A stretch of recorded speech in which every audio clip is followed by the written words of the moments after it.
Bonjour à toi. Dans cette petite vidéo, laisse-moi te montrer la voix de Bip Bip Boy. Bip Bip Boy. Pico Pico Shonen en VO.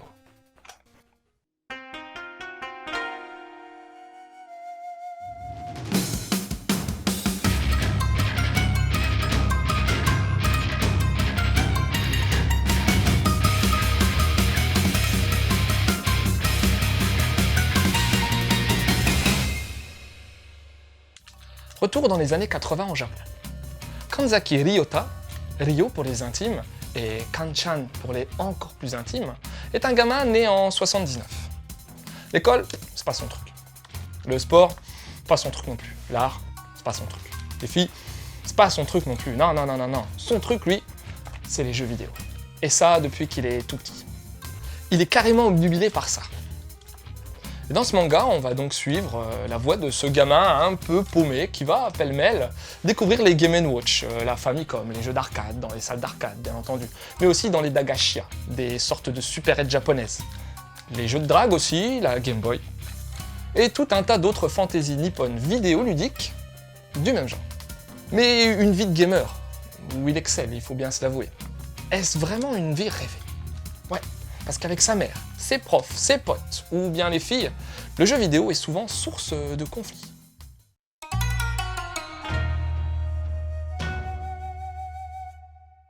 Le design de ce manga fait dans la laideur. Attention, je suis pas en train de te dire que c'est mal dessiné. J'insiste simplement sur le fait que les personnages font des sales têtes et sont donc laids. C'est fait exprès. On est face à des persos filiformes avec de grosses têtes. C'est pas du SD non plus, parce que les corps sont quand même assez grands. T'as beaucoup de déformations et de surexpression au niveau des visages, avec toute une suraccumulation des codes classiques propres au manga, comme les gouttes de sueur, les ombres, les traits de mouvement. C'est un style. Ça m'a pas vraiment plu, mais c'est le parti pris et force est de constater que ça sied plutôt bien au manga.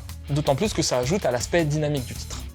Les décors sont bien présents, posés et assez structurants au final.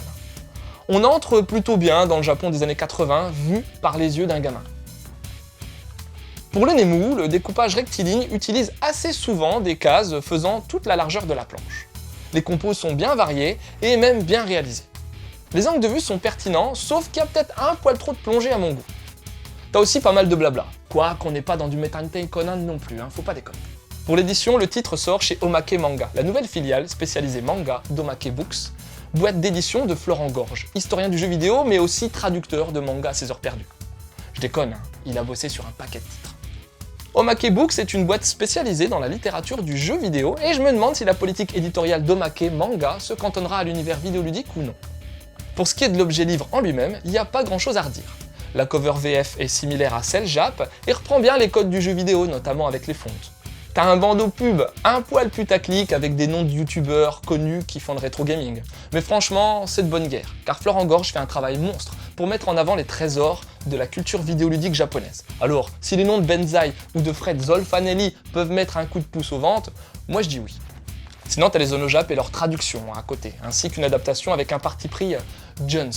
Normal, vu que ce sont des gosses qui sont mis en avant. Mais je peux pas m'empêcher de voir un certain décalage entre le phrasé en jargon français et la réalité japonaise. Mais bon, au final, c'est un choix qui se comprend tout à fait et qui est pertinent. T'as également une double postface dessinée et écrite. C'est très sympa et ça apporte pas mal niveau contexte.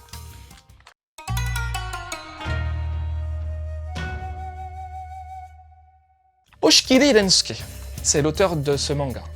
C'est son pseudo, car son vrai nom c'est Kanzaki Ryota. Ouais, ce manga en fait, c'est son autobio.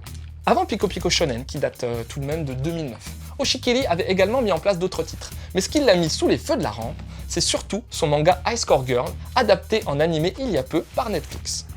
Et franchement, il y a pas mal de similitudes avec Bip Bip Boy. Il aurait aussi travaillé dans le cinéma, mais mes sources étant pas assez précises, je t'en dirai pas davantage. Bon alors, ce titre, bonne pioche, oui ou non? Oui et non. Ah, tu veux que j'étaye? Ok. En fait, il y a un gros truc qui m'a saoulé. C'est l'agencement global du volume. Pour être clair, t'as une chronologie cassée. C'est non linéaire et c'est assez dérangeant car mal structuré. Bon, si t'as les références historiques du jeu vidéo, tu vas t'y retrouver, mais sinon...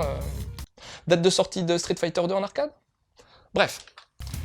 Et c'est pas le dessin qui t'aidera à savoir quand ça se passe, car j'ai pas vu des masses de différence entre le héros quand il a 6 ou alors quand il a 14 ans. C'est assez désagréable et ça donne un aspect plutôt fouillis au titre. En plus, en lien avec cette non-linéarité, t'as aussi le côté trop décousu de la narration. En fait, c'est plutôt des moments de vie qu'autre chose, sans véritable liant, et ça m'a aussi un petit peu chiffonné.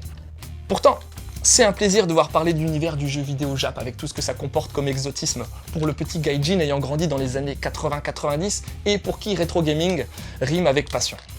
Ouais, je sais, ça rime pas, mais va trouver une rime cool avec le son ing, toi. On a tout de même un bel instantané nostalgique des enfants japonais de l'époque. Oui, on n'a pas connu exactement la même chose en France. N'empêche que certains parallèles sont tout de même réalisables.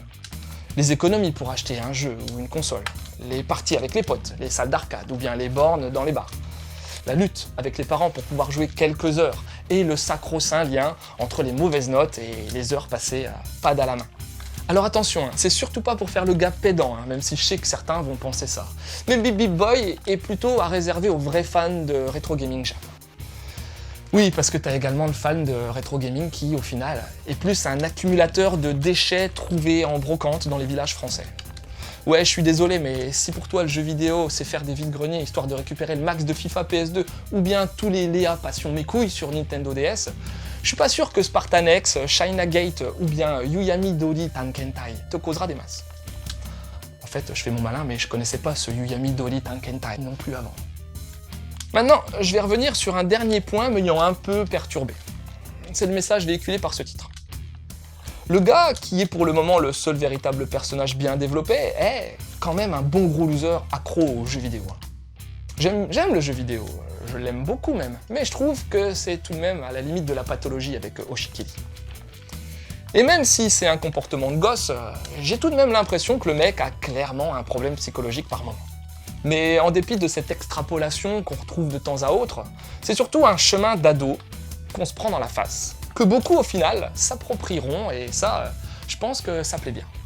Bip Bip Boy est donc un titre très sympathique, un peu mal fagoté rythmiquement et sans réelle consistance narrative. Par contre, ça reste tout de même une valeur sûre pour son aspect tranche de vie nippone vidéoludique. À réserver aux fans de rétro gaming, car pour les autres, l'intérêt sera possiblement plus limité. Et comme conseil, j'ai jamais trop lu de titres 100% axés jeux vidéo, même si cette thématique est souvent fréquente. À part peut-être Zero One de Okuhiro-ya, le papa de Gans. Les bases te montrent un jeune héros bien décidé à remporter un tournoi d'arcade en versus fighting. Ensuite, pour retrouver l'ambiance de Bip Bip Boy en version animée, t'as la série High Score Girl. Bon, j'ai pas encore tout maté, mais j'ai trouvé ça vraiment fun de voir le mix entre l'animation et la capture de hits du jeu vidéo japonais. Après, pour t'enrichir culturellement niveau gaming, le taf de recherche, d'écriture et d'adaptation de Florent Gorge chez Omake Books est fortement conseillé. Tu trouveras beaucoup de choses bien pointues sur la thématique. 100% garanti. Et allez, un petit quatrième conseil pour finir en beauté, c'est cadeau. As-tu déjà entendu parler d'émission Rétrovision, non? C'est une chaîne YouTube commencée en 2007 et qui a pour mission, tous les mois, de te présenter des titres rétro gaming de manière simple, mais bigrement efficace. À la bande animée, on participe au concept depuis près de 3 ans, et je ne peux que t'encourager à aller voir le taf effectué. Voilà, c'était Loot, j'espère que cette petite chronique t'aura donné envie de lire Bip Bip Boy.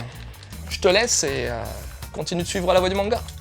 Moi, faut que j'arrive à sortir un Hadoken sur Street Fighter 2 Game Boy.